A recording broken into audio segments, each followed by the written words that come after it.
Cumprimento a Santa Madre Igreja com bom dia, Paz do Senhor. Hoje, na lição 12, vamos estar abordando o celibato e o casamento. Vamos estar fazendo a leitura do texto básico que se encontra em 1 Coríntios, capítulo 7, do versículo 1 ao 16. Conto com a colaboração dos irmãos para fazermos essa leitura. Cada um vai estar lendo um versículo no nome de Jesus, né? Nesta manhã maravilhosa, a qual Deus nos concedeu para estar estudando essa lição.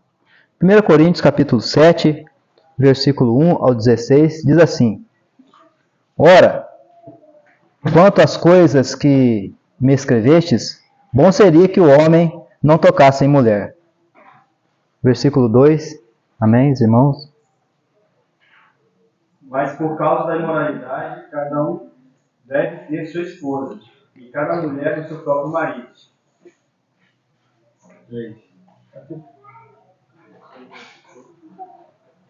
O marido pague à mulher o que lhe é devido, e da mesma forma a mulher ao marido. Versículo 4. A mulher não tem autoridade sobre o seu próprio corpo, mas sim o marido.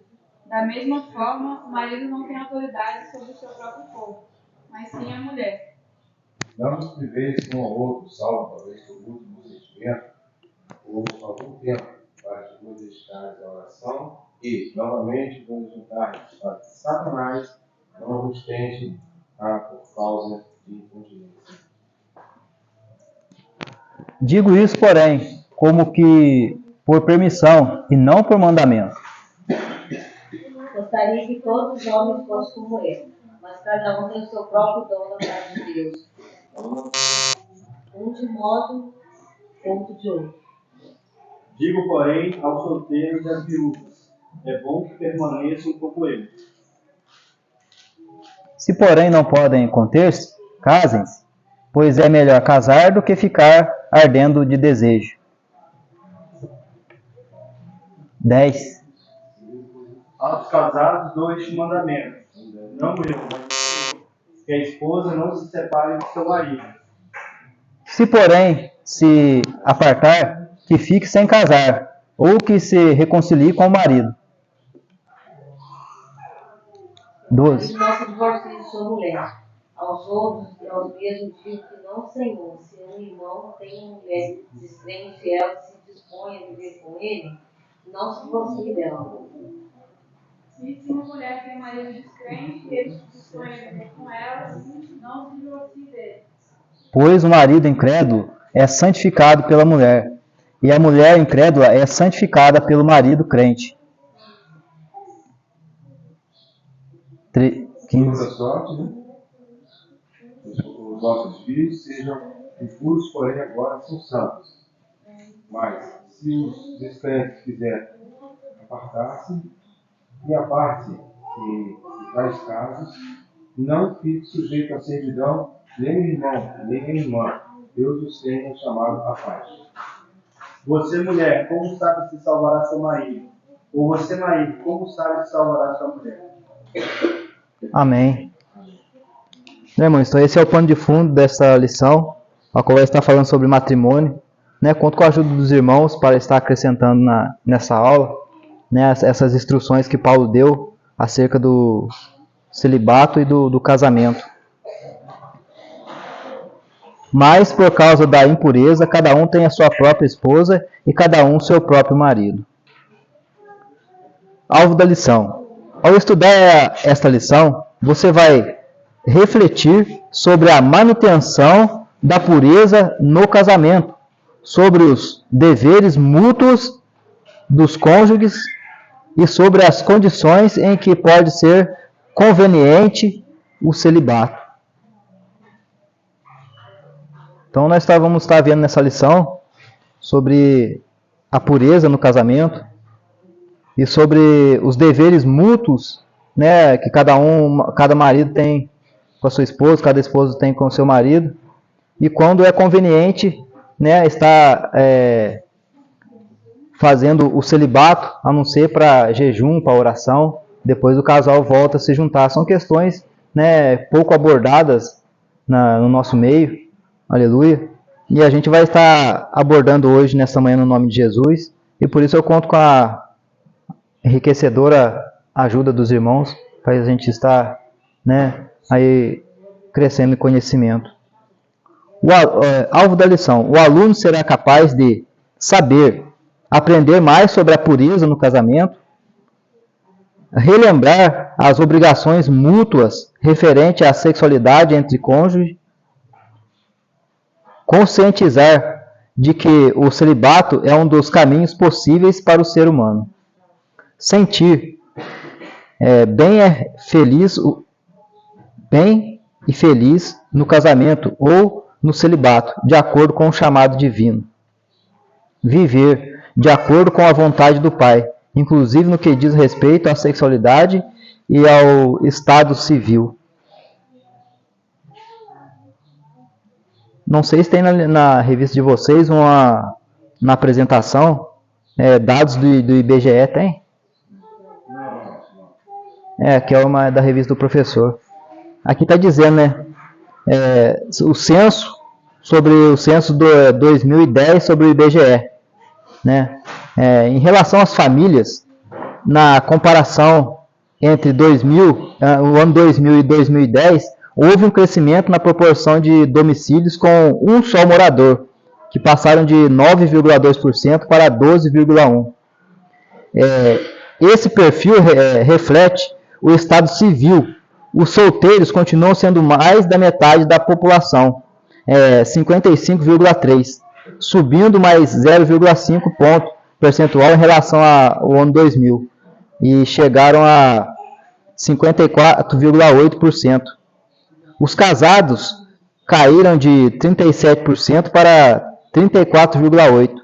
Já o percentual de divorciados quase dobrou, passou de 1,7% em 2000 para 3,1% em 2010. Então teve um aumento aí. Em relação ao ano 2000, o percentual de pessoas separadas aumentou 11,9% para 14,6% em 2010. Então de 2000 para 2010 aumentou aí de 11,9% para 14,6%. Os resultados do censo demográfico 2010 mostram o crescimento da diversidade dos grupos religiosos no Brasil. A proporção de católicos seguiu a tendência de redução observada nas 2 décadas anteriores, embora tenha permanecido majoritária. Embora tenha reduzido essa proporção religiosa no Brasil de católico, ela ainda se mantém em grande parte, né? No Brasil, o catolicismo, embora tenha reduzido. Em parcela, consolidou-se o crescimento da população evangélica, que passou de 15,4% em 2000 para 22,2%. Então cresceu de 15,4% para 22,2% em 2010. Então a gente vê a variação, né? Aumentou o número de pessoas solteiras, também aumentou o divórcio, a população evangélica cresceu, né? Então a gente vê nesse quadro uma grande divergência. O que a revista aqui quer mostrar.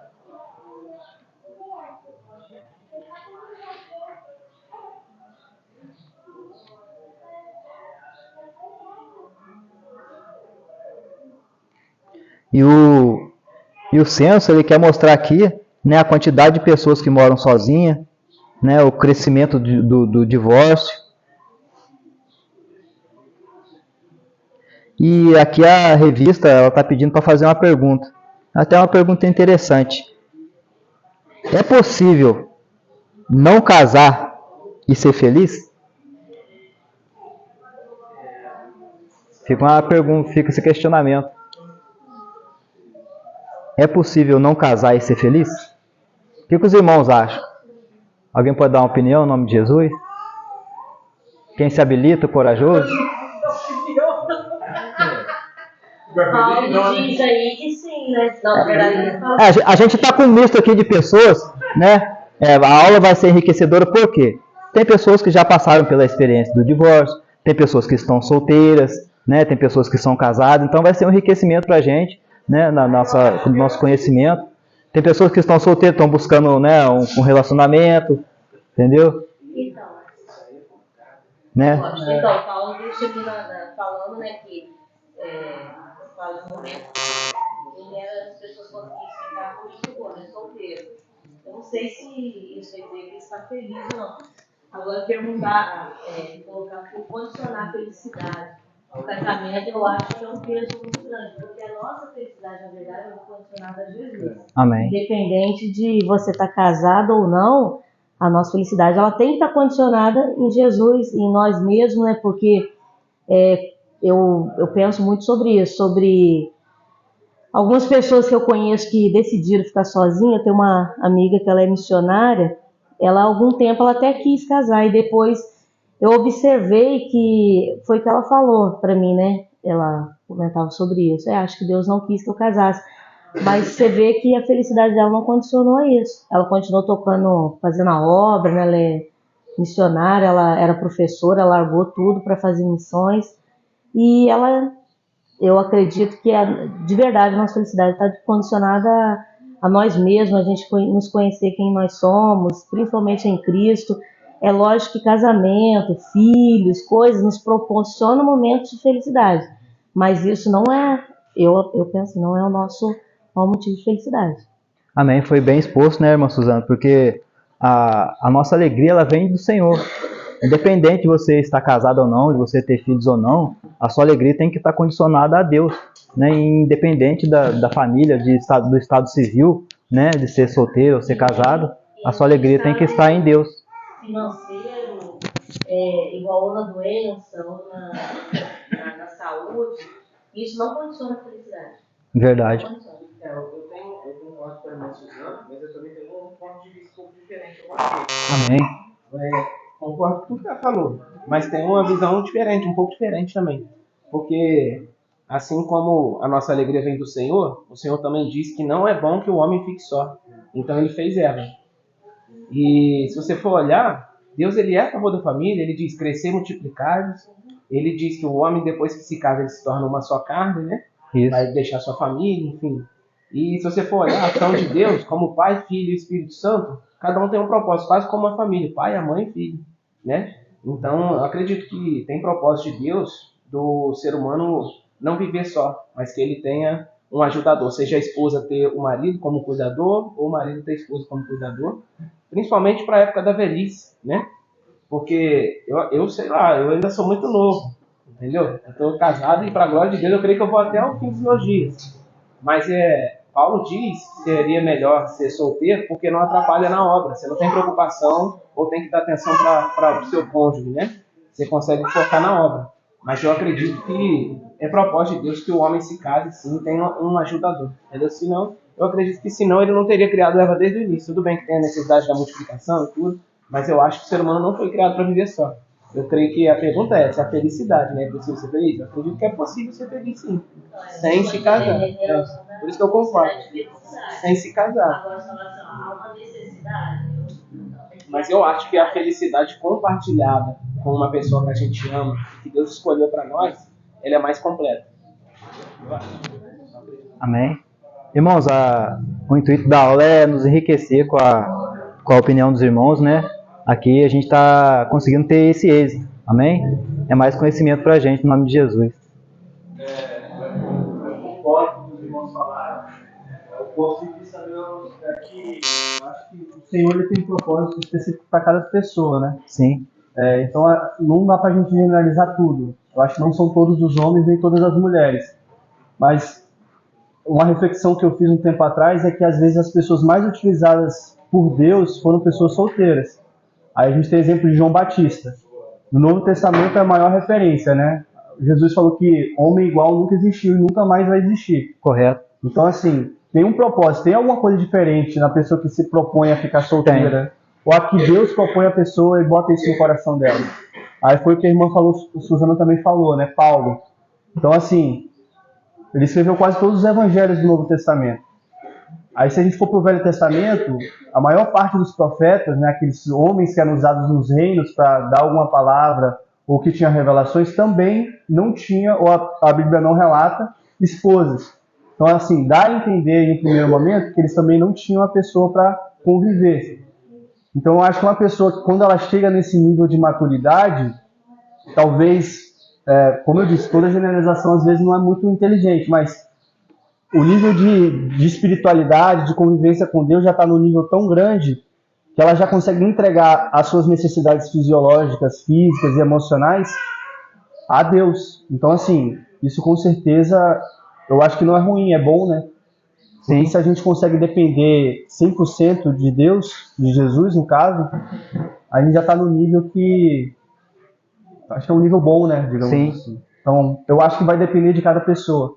Eu tenho um caso específico de uma tia minha, que ela não é tia de sangue, mas assim, desde criança eu fui criado com ela, eu considero como tia, faleceu ano passado.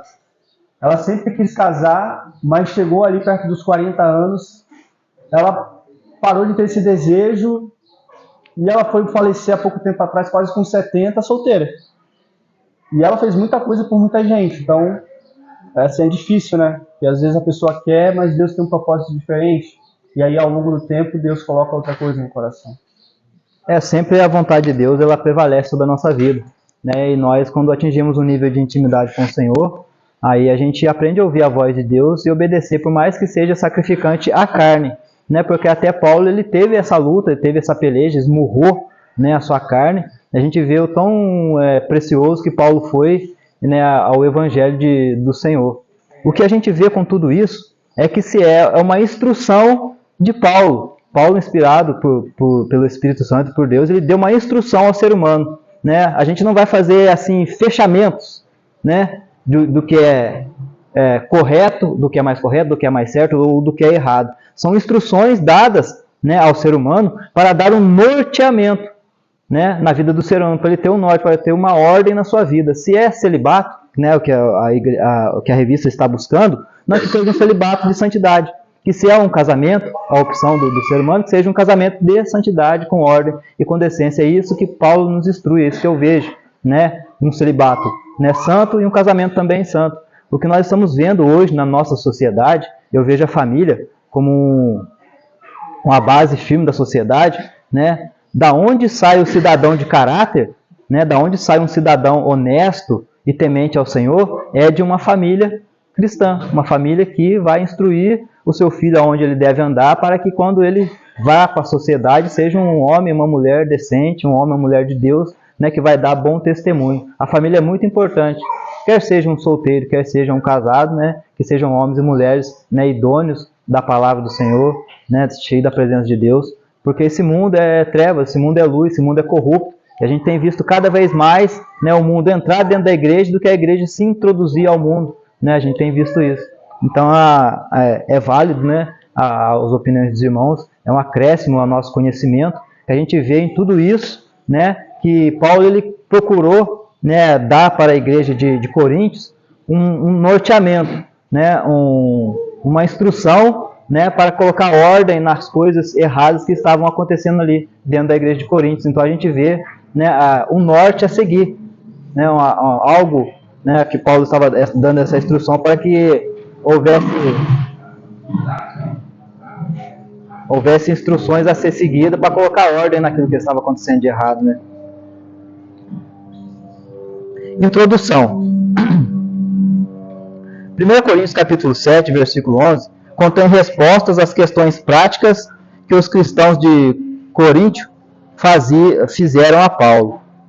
Numa carta, provavelmente enviada por Estéfanos e Fortunato e a Caio, 1 Coríntios capítulo 16, versículo 17, a primeira das questões a respeito do casamento, numa área na qual eles tinham sérios problemas, como tantos outros problemas matrimoniais, refletia a imoralidade da sociedade corrupta em que viviam e da qual ainda estavam plenamente dissociados. Então aqui é o que a gente comentou. A gente vive numa sociedade bem corrupta. Hoje a gente vê o que a gente está vendo a mídia fazer, né, em todas as áreas. Eu digo na notícia, na música, nas áreas que influenciam, né, a nossa juventude, influenciam a cada um de nós, a distorção do que é a família, do que é a moralidade sexual divina na presença do Senhor. Então, né, se decai muito essas coisas, né? Então, aonde, né, Paulo ele buscou ali instrução, né, e para dar conhecimento para o povo, né, fugir dessa aparência do mal. Hoje a gente vê aí na sociedade a música, né, as notícias, a novelas, séries, a mídia, o que a mídia tenta empurrar a goela abaixo da instituição que Deus fez, né, correta, pura, santa, uma família, né, não disfuncional, uma família que realmente funcione, né, onde o pai é realmente um pai, onde a mãe é realmente a mãe que cuida da casa. Então, Paulo ele buscou ali dar instrução ao povo, para que o povo, né, colocasse em ordem até a sua própria casa. Mas é preciso ressaltar que o apóstolo não estava discutindo o casamento do ponto de vista moral, mas sim de sua conveniência. Ele respondeu às perguntas definidas, cujo conteúdo desconhecido, e fez referência às condições que eram locais e temporais. Contudo, os princípios que dão base ao ensino são invariáveis, razão pela qual contém lições de valor permanente para nós. Item 1. Casar ou permanecer solteiro. Paulo é às vezes injustamente condenado como um super-religioso que não dava à mulher o devido valor e desaconselhava o casamento. Não é verdade. Ele tinha o casamento como regra para todos os crentes e não via o celibato nenhuma virtude que pudesse sobrepor-se ao casamento. É preciso ter isso em mente para que se faça uma interpretação correta do que é dito sobre este assunto.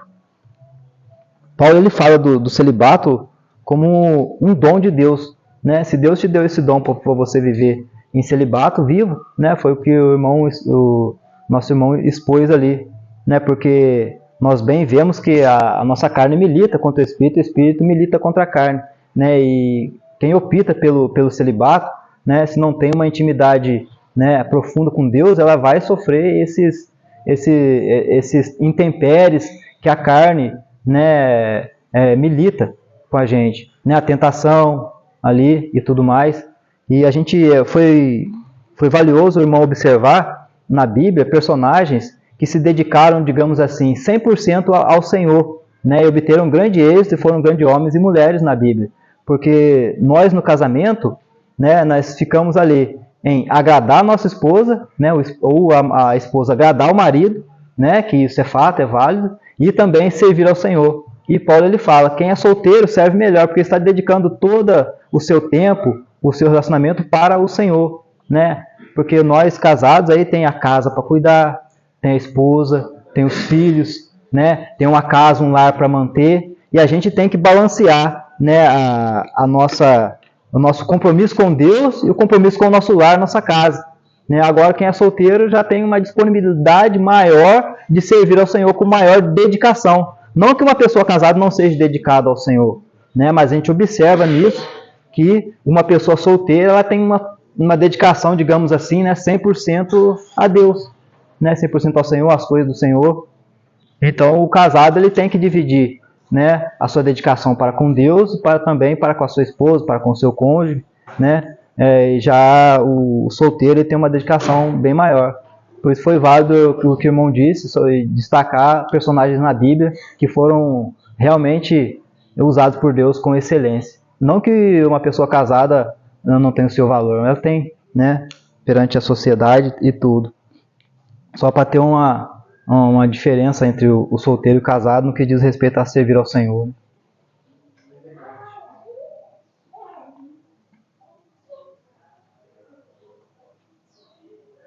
a vantagem e desvantagem do celibato. O apóstolo não sugeriu que o celibato é mais santo do que o casamento, apenas mostrou que Deus conferiu a alguns o dom especial de permanecer solteiro, né? Um dom especial de se permanecer solteiro. O celibato é bom? 1 Coríntios capítulo 7, versículo 1. A frase, abre aspas, que o homem não toque em mulher, se refere ao casamento. Isso, entre aspas, é bom, porque os solteiros são livres para servir a Deus, sem as preocupações relacionadas ao casamento. Foi o que eu disse, né? Então, o solteiro não tem aquela preocupação relacionada ali ao casamento, então ele vai servir ao Senhor com mais dedicação. O celibato é perigoso. 1 Coríntios capítulo 7, versículo 2. Por outro lado, o celibato corre o risco de contaminar-se, porque o celibato acarreta grandes tentações à impureza sexual. Por essa razão, é melhor que o solteiro se case. 1 Coríntios capítulo 7, versículo 9. E que cada um tenha a sua própria esposa e cada um o seu próprio marido, o que implica a monogamia. Deus ele condena então a poligamia, né? Se eu estiver correto, se eu não estiver correto, meus irmãos corrigem, né? Então que o homem seja marido de uma só mulher e a mulher seja esposa de um só homem, né? Então a gente vê que quando se opta pelo celibato, por estar solteiro, né, tem que vigiar bastante, né, vigiar muito, colocar a carne mesmo na presença do Senhor, porque os manjares, né, estão aí. Se não vigiar, corre o risco de estar colocando a santidade, a intimidade com Deus em risco por causa disso aí, né. O casamento e a abstinência. No casamento, cada cônjuge tem os seus próprios direitos e obrigações, um para com o outro. A mutualidade dos deveres conjugais. Cada um deve conceder ao outro o que lhe é devido. Isto é, cumprir as suas obrigações conjugais, pois o casamento estabelece uma dependência mútua. Tanto o marido como a mulher devem conceder a sua interdependência em relação à utilização mútua do corpo. Assunto delicado, né? Quem é mais machista, né? Um pensamento machista, e ainda usa o versículo, né, de que o homem não tem poder sobre o seu corpo, mas sim a mulher. E a mulher tem o poder sobre o seu corpo e não o homem. Aí usa isso, né? Tem marido que fala para a esposa isso aí, ainda é obrigando, como se fosse uma obrigação para ter relações, né, com a esposa, né? Ou se no casamento se faz uma coisa errada, quando o marido quer se relacionar com a esposa com o marido faz uma base de troca, né? Acontece isso no casamento, né? Eu quero usar o cartão, marido. Então você tem que pagar devido. Acontece. Tem dessas coisas, né? Quem quer rir tem que fazer rir. Quer passar o cartão, né? Aí tem dessas coisas, o que é errado, irmão. Então, assim, a gente vê que tem que ser uma coisa mútua, né? O amor, ele é uma via de duas mãos, é dando que se recebe. E assim, tanto a esposa quanto o marido não pode se negar um ao outro. Por quê? Hoje nós vemos aí, como o IBGE aqui se expôs nesse censo, o crescimento de divórcios. Por que será? Né, a gente tem visto aí a imoralidade sexual, a gente tem visto, né, as dificuldades financeiras, muitas vezes a incoerência dentro do casamento, brigas, a violência, né, do homem com a esposa, né, a infidelidade, né, no casamento. Então, são N fatores que contribuem para o divórcio. né? O não diálogo dentro do lar, dentro da casa, né? As maus criações, né? Porque nós, quando somos casados, são duas pessoas convivendo dentro de um quadrado, então muitas das vezes os pensamentos e as opiniões divergem, né? Onde que abre, né, a concessão, o perdão, o amor, o carinho. Então tudo isso contribui para que o casamento fique de pé, e também tem N coisas que contribuem para que o casamento vá mal até chegar ao ponto crítico e infeliz do divórcio, né? A insatisfação um com o outro. E Deus não quer isso. Deus instituiu o homem e a mulher para serem felizes no casamento, né? Tendo Deus como prioridade ali, Deus como governante, né? A gente vê a inversão de valores da sociedade, o empoderamento, né? Eu que mando, né? Aqui em casa quem dá a última palavra sou eu. São coisas bem complicadas, né? Dentro do lar, dentro de uma casa. Assim, e no casamento a gente vê feridas não curadas, né? Numa casa disfuncional, onde pai e mãe não cuidam dos seus filhos com amor, com carinho, há um espírito de rejeição, né? Onde cria um trauma na vida da criança. Eu quero dar um exemplo meu, né? Meu pai, ele era um policial, foi um militar, né? Teve a sua juventude, serviu ao exército, e depois ele foi um policial militar. E meu pai tinha o vício do álcool, do cigarro. Então ele era um homem meio sisudo, né? E na geração passada, os meus avós não teve esse amor, esse carinho, né? Então eu tive que lidar com isso agora, perante a minha família. Você dá um abraço, dá um beijo no rosto, ô filho, eu te amo. Isso não tinha na minha época, eu não passei por isso. Então aquilo que você não recebeu, você não vai ter como dar. É lógico isso aí. Então na minha mente, quando eu fui casar, eu falei, eu vou querer fazer diferente, mesmo sem saber como fazer. Então a sociedade hoje passa por isso. Então são coisas que acarretam uma maldição na vida da pessoa, né? Que se a gente for ver N fatores, convergem para o divórcio.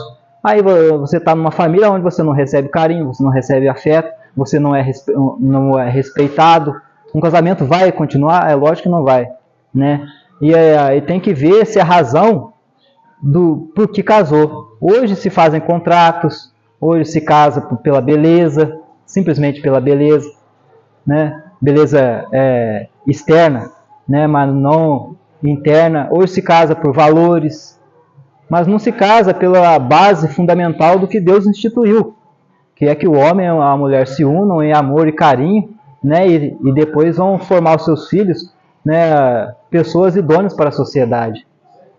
As pessoas não têm essa noção quando estão casando. É pela paixão ardente, né? E gostei do meu Deus grego. Aí vai lá e casa com o bonitão.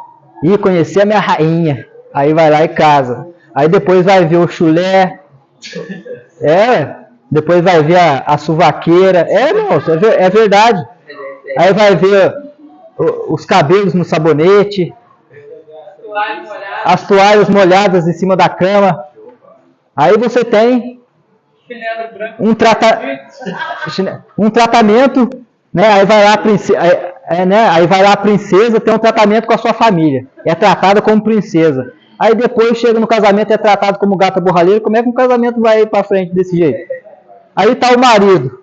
A mamãe faz de tudo pro filhinho da mamãe. A comidinha na mão. Ai, meu filho lindo. Aí chega, ele quer a mãe, não quer a esposa. Aí como é que faz? Como é que o casamento se mantém desse jeito? Só que isso daí também é uma narrativa muito interessante que fizeram, né? Porque a ideia é que no princípio dos tempos, né? O marido protegia, a mãe cuidava. E aí, a gente sabe que a mídia há muitos anos vem fazendo um trabalho para desconstruir essa ideologia de família. Mas se for ver, quando fala da mulher valorosa, quando fala das responsabilidades do homem na Bíblia, explica muito bem sobre isso, né? E aí criar essa desconstrução. E aí o que acontece? As mães têm criado filhos mimados, filhos fracos, e muitas das vezes essa narrativa de que o cara quer uma mãe e não uma esposa também faz com que muitas mulheres fiquem empoderadas e não querem fazer nada. Aí muitas das vezes a mulher não trabalha, tem que ficar em casa o dia inteiro à toa, não arruma nada, e quando o cara questiona alguma coisa,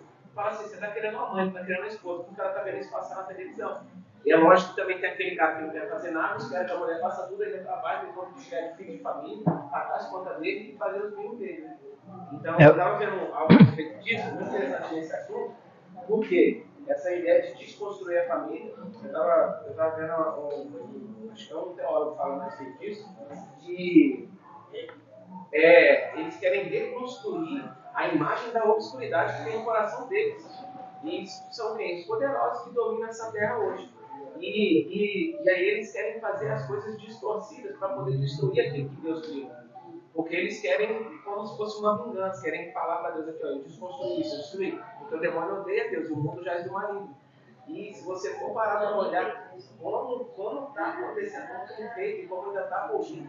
Porque esses dias eu vi que essa LGBTQI, né, aí tem um negócio lá que é Kia, eu não sei como é que é o nome, mas que tem crianças em escolas na Europa que elas vão para a escola e rosnam e falam miau e latem com o professor, entendeu? Loucura. E o professor não pode questionar, eu vi na entrevista, legendado falando sobre isso, estou até pesquisando mais, não pode questionar, porque eles podem ser o que quiser. Então está chegando nesse momento, estão destruindo a família, e aí destruindo a família, destrói a educação dos filhos, destroem as próximas gerações, a ponto de daqui a pouco o ser humano não reconhece a identidade que Deus criou ele, a natureza dele. É esse o ponto que o inimigo quer fazer com o ser humano. Ele quer fazer com que o ser humano nem se lembre que ele é um ser humano criado à imagem e semelhança de Deus. E não uma outra criatura que, vamos dizer, é inferior, né? Porque nós somos a imagem e semelhança de Deus, isso é muito forte. Somos os únicos criados assim. Então, começa destruindo a família, né? Começa, talvez, impedindo o casamento entre o homem e a mulher, como Deus criou, porque aí não tem mais filhos, então já vai dizimando, e daí para pior. Na verdade, pode ser tudo, menos ser oponente. É isso aí, Falou tudo. Menos o que Deus criou, qual o propósito disso aí? É porque você distorcendo a família, destruindo a família. Né? Nós do resgate aí fomos fazer, né, Suzana, algumas visitas aí também, a consolidação em conjunto, foi fazer umas visitas em alguns lares. Você vê que tem lares que estão em frangalhos.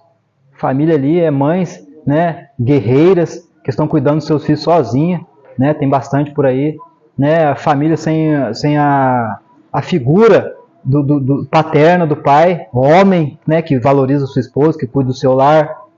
Né, e também em contrapartida, em contraste, temos visto homens que têm se mostrado homens valorosos, que a esposa abandonou o lar e ele tem cuidado de suas filhas, dos seus filhos, né, não abandonou os seus princípios, a qual ele aprendeu também.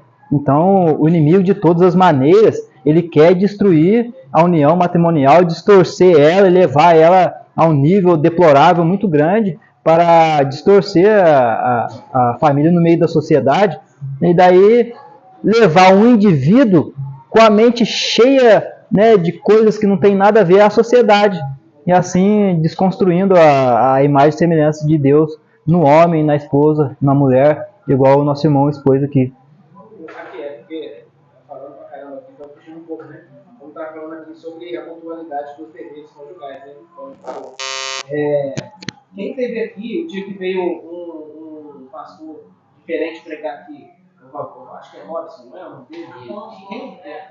Apóstolo, né? Então, quem viu como a esposa dele trabalhava junto com ele na obra, com discernimento, ali na hora da libertação, na hora da oração, da intercessão aqui na frente. Gente, olha, eu fiquei assim, admirado. Eu fiquei também admirado com o cruzamento dos dois. Né? Eu creio que esse é o propósito de Deus. Que o homem seja ajudadora e além que o marido seja ajudador da esposa também. Seja cumplicidade em tudo que faz e seja correto diante de Deus. Então eu creio que essa mutualidade aqui dos deveres conjugais e muito mais, né? Sobre dar e receber, em qualquer relação assim, o casamento vai ser diferente. Mas essa cumplicidade eu acho que é o que tem faltado muito, de um apoiar o outro, claro que no caminho reto, né? É difícil você ver um marido e uma mulher no mesmo nível espiritual, né? É difícil, essa tendência, né? Às vezes um está buscando, o outro não está. É por isso que 1 Coríntios capítulo 7 dá essa instrução de quando a esposa não é crente e tem um marido crente, e quando o esposo não é crente e tem uma mulher crente. né, ele dá essa instrução também. Porque muitas das vezes você, feito eu, né, eu me converti, né, tá, os gêmeos tinham acabado de nascer, e a gente tinha ali padrinhos já escolhidos, meus tios, minha tia, padrinho, tá todo mundo feliz. Aí de repente Deus cata e mostra na curva, fazendo a derrapagem do drift. Aí Jesus me pegou.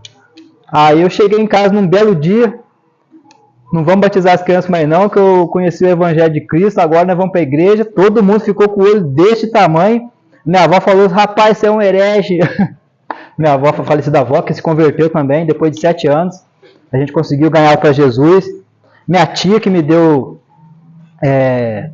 catequese, fiz primeira comunhão, fui coroinha, balancei o sininho na missa, né, e tudo mais, assim. Minha tia falou: meu filho, fizeram uma lavagem cerebral na sua mente. Eu falei: não, tia, eu conheci Jesus. Aí meu primo, na época, né, eu estava na casa dos meus tios, gostava de ir na casa dos meus tios, ali, meu tio Juarez, minha tia Marinha. Aí tava ali, eles estavam ali na churrascada ali, e o vinho descendo. Eu lembro até hoje, meu primo encheu um copo de vinho assim, até quase transbordar, ficou até aquela lombadinha assim. Aí, toma aí, primo. Eu falei: não, agora eu sou cristão, né, eu virei cristão, aceitei Jesus, né, agora nessa religião que eu tô, eles fazem abstinência de vinho, né? Daí pegou, olhou bem dentro da bola dos meus olhos assim, e falei: primo. Ele falou pra mim: né, primo, então você se converteu mesmo de verdade, né? Rapaz, se eu metesse a mão no copo de vinho ali, já era tudo. Né? Então fica o testemunho, né, de que verdadeiramente a gente tem que servir ao Senhor, né, de modo idôneo. A mutualidade dos desejos conjugais. Cada um deve conceder ao outro o que lhe é devido. Isto é, cumprir as suas obrigações conjugais, pois o casamento estabelece uma dependência mútua. Tanto o marido quanto a mulher devem conceder a sua interdependência em relação à utilização mútua do corpo. Nós homens temos uma necessidade, as mulheres também. Eu falo por mim, né? Que daí imagina só, nós estamos numa sociedade totalmente, como é que eu posso dizer? Totalmente hostil contra o casamento. E Paulo, ele instrui a gente só se afastar da nossa esposa para oração e jejum, depois que o homem e a mulher se voltem um para o outro por causa da incontinência da carne, da tentação, né? E a gente passa por essas coisas, tem que vigiar a imoralidade sexual, a pornografia, a concupiscência dos olhos, né? E então a gente passa por tudo isso. Então não é bom que o homem e a mulher fiquem muito tempo sem estar se relacionando por causa disso, né? Paulo dá essa instrução. E muito também disso é por conta que se dá conta do divórcio. Aí o homem, no seu pensamento, falando o homem, né? Pensamento machista e autoritário, né? Ele vai: isso que eu não tenho em casa, eu procuro na rua. Olha que pensamento demoníaco. Da mesma forma, a mulher, se não tem um carinho em casa, não tem um homem que lhe deu o carinho devido, né? Aí tem aquele pensamento diabólico também: eu não tenho em casa, vou procurar na rua. E isso acontece, é um fato, uma realidade que acontece. Por isso aí a infidelidade, os divórcios, né, as brigas no casamento. Então, tanto o homem quanto a mulher não podem privar um ao outro, né, como diz aqui, né, no texto, a utilização mútua do corpo. Item B. A abstinência é temporária. Nem o homem nem a mulher podem negar ao cônjuge o direito em relação ao seu corpo. Há apenas uma situação em que a abstinência se justifica, abre aspas, a fim de se dedicarem à oração, fecha aspas, e mediante duas exigências. Primeiro, por mútuo consentimento, e o segundo, por algum tempo. Logo devem ajuntar-se novamente para que não fiquem sujeitos à tentação de Satanás. Né? Então aí, né, para aquelas mulheres que gostam de dar um castigo no homem, né? Tem mulher que gosta de fazer isso. Vou dar uma lição nesse rapaz aí. Eu, por algum tempo, eu aconselhei mulheres falando muito sobre essa questão do consentimento. Tem que usa dessa palavra de consentimento para fazer muita coisa com mulher que não é devida ser Sim, vida. isso é válido. Isso aí. Então, homens, tanto homem como mulher, né? Mas eu falo porque eu aconselho mulher em relação a isso. Homens têm que se atentar muito a isso, porque não é porque ele quer aquilo, ou uma outra coisa que não esteja segundo o que Deus Sim. tem para o casamento. Ah, não, mas ela consentiu, então não é pecado. Não é bem por aí, não. Porque há coisas que na Bíblia fala assim, olha, que o homem seja a cabeça, né, da mulher, e como cabeça, ele ama a sua mulher assim como Cristo. Cristo faria algo pela mulher dele, pela noiva dele, a igreja, só pelo fato dela ter consentido? Não. Ele vai tratar ela como o coisa mais frágil, o vaso mais frágil. Sim, sim. E por ela, ele se entregou. Então não é bem assim as coisas, né? Você pode estar colocando essas coisas, mas não é bem assim as coisas como o homem acha que seja, ou seja mulher também, né? Porque mulher também. Eu vejo que a irmã está falando da pureza no casamento. Tem coisas que você não pode obrigar a sua esposa a fazer, ou fazer porque ela consentiu. Não é bem assim as coisas, né? Então vai aí a santidade e a pureza no casamento. Você não vai fazer para você mesmo o que você não... Você não vai fazer o que você não... Oh, meu Deus, como eu posso dizer?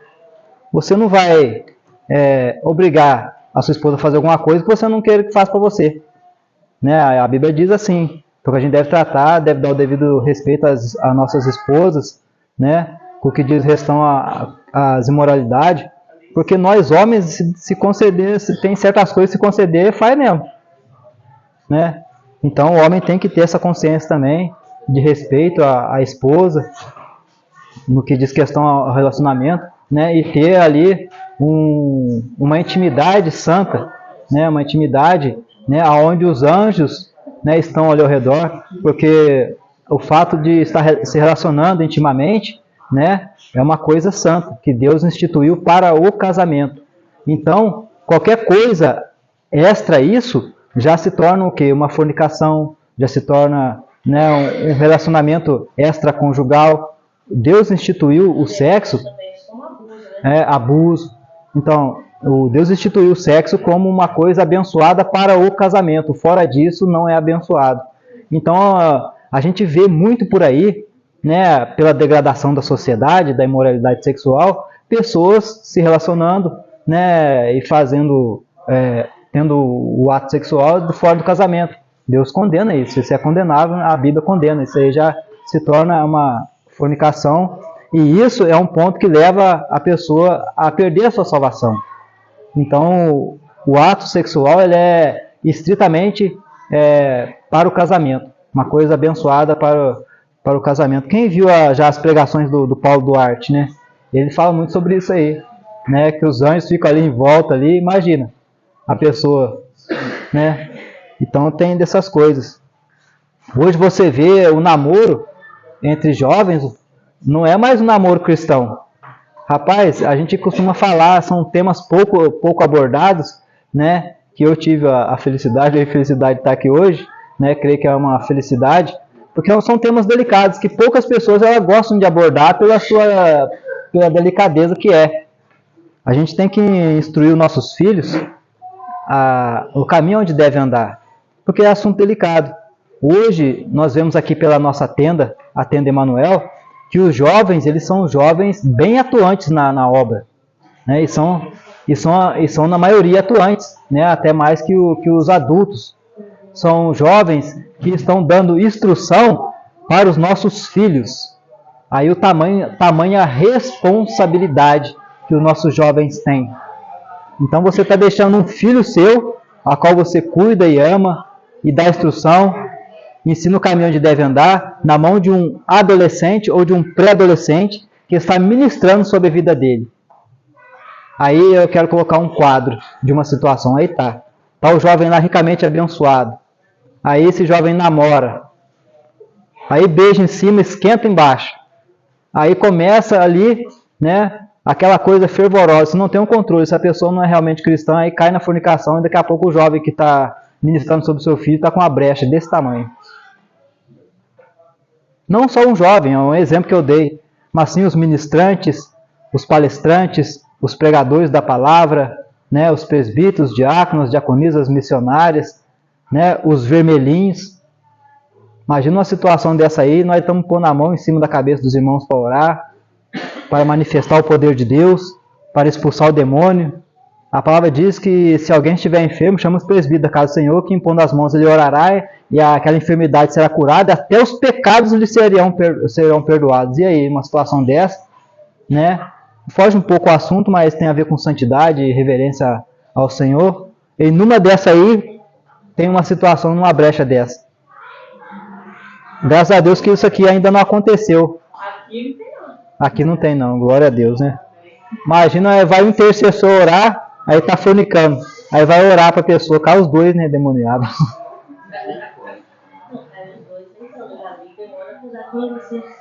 Né, então... Não, fala, fez foi o pecado, porque ele é acusador.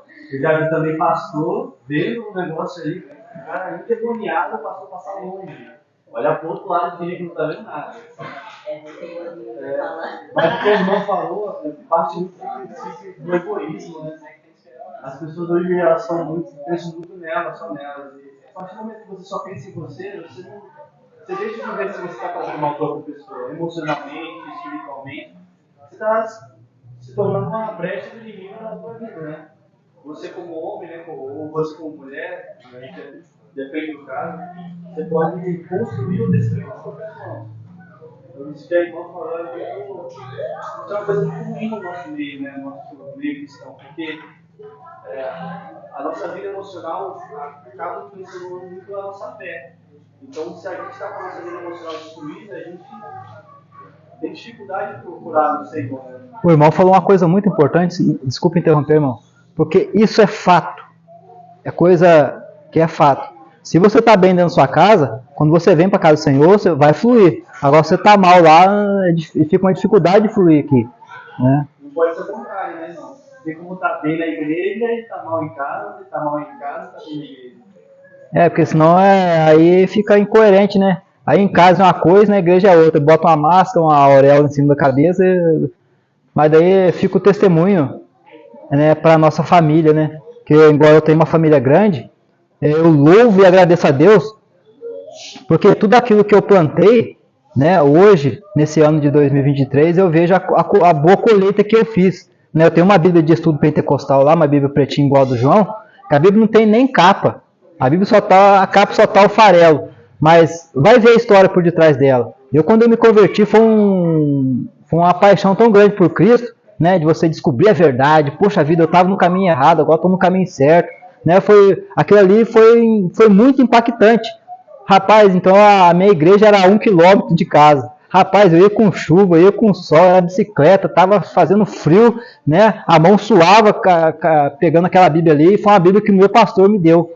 Então, algo muito, né, impactante. Aí hoje, pela manhã, né, já estava dando 9 horas, o relógio despertou, né? Quantas vezes eu fiz isso em casa, cara? Dava 9 horas na escola dominical, né? Era varada em um, puxão de orelha no outro, puxão de cabelo em um, puxava um pela perna, embora para a escola dominical, eu não quero ir não, eu chorava, fazia birra, arrastava pela rua para ir para a escola dominical, né?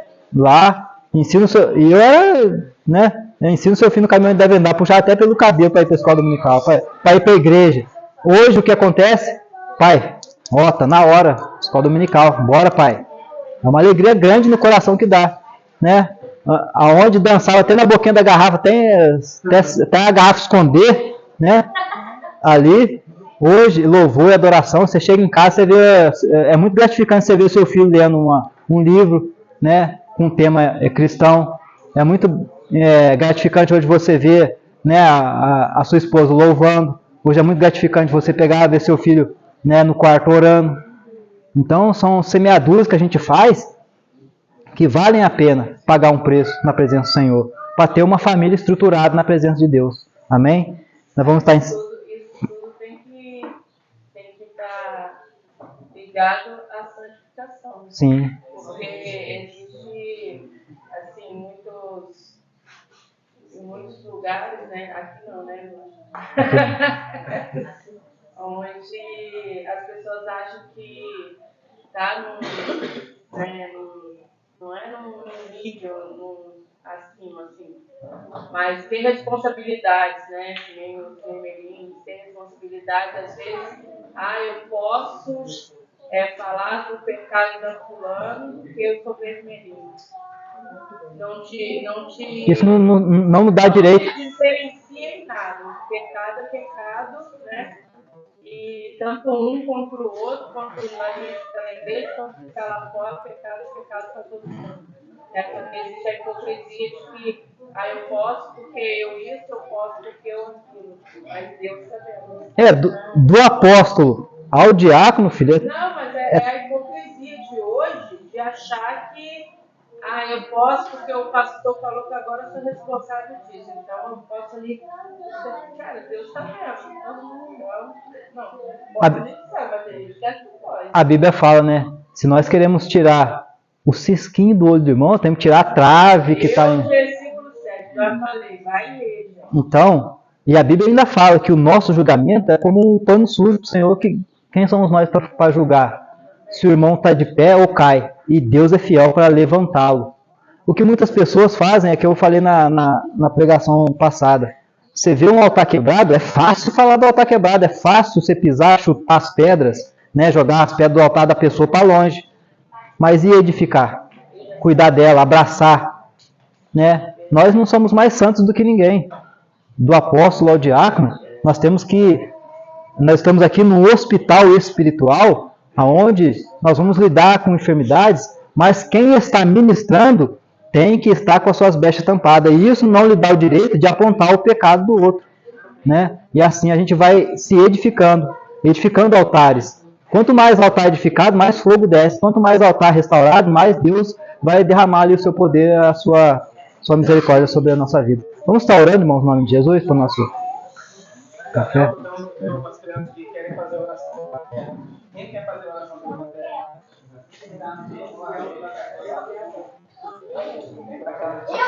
Eu vou orar.